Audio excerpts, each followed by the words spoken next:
માંડવી તાલુકાના દેવગઢના અંધારીવાડી ગામે અતિભારે વરસાદના પગલે કેટલાક ઘરોમાં પાણી ભરાઈ જતા સાંસદ પ્રભુ વસાવાને સ્થળ મુલાકાત કરી પરિસ્થિતિની માહિતી મેળવી।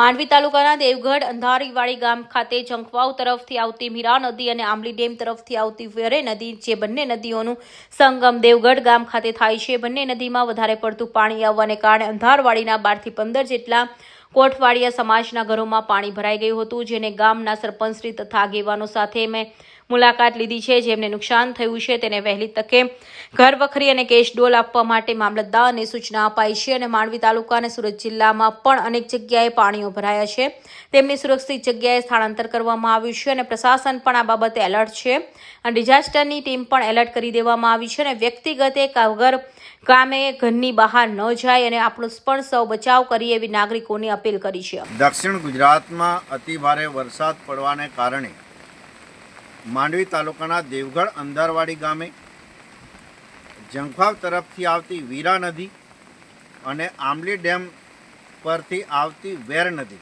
આનું સંગમ સ્થાન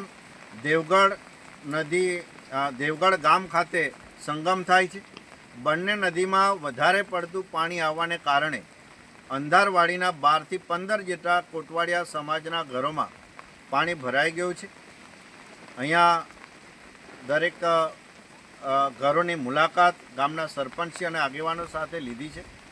જે કંઈ નુકસાન થયું છે એને વહેલી તકે ઘર વખરી, કપડાં, સામાન અને કેશ ડોલની વ્યવસ્થા થાય એના માટે મામલતદારશ્રી સાથે વાત થઈ અને સૂચના અપાઈ છે અને આ પાણીને લઈને આખા માંડવી તાલુકા અને સુરત જિલ્લામાં પણ જે પાણી જ્યાં જ્યાં ભરાયા છે આખા જિલ્લામાં અને આખા દક્ષિણ ગુજરાત કે ગુજરાતમાં પણ તમામ પ્રશાસન એલર્ટ છે। ડિઝાસ્ટરની ટીમો પણ તૈનાત કરી દેવામાં આવી છે અને જ્યાં જ્યાં પાણી ભરાવાની શક્યતા છે એમને સ્થળાંતર પણ કરી લેવામાં આવ્યા છે। ત્યારે આ વરસાદમાં જરૂર વગર કોઈપણ માણસ બહાર નીકળે નહીં અને સાવધાનીપૂર્વક સાવચેતી પણ રાખે અને પોતાના સ્વ બચાવ સાથે અન્યના પણ બચાવ અને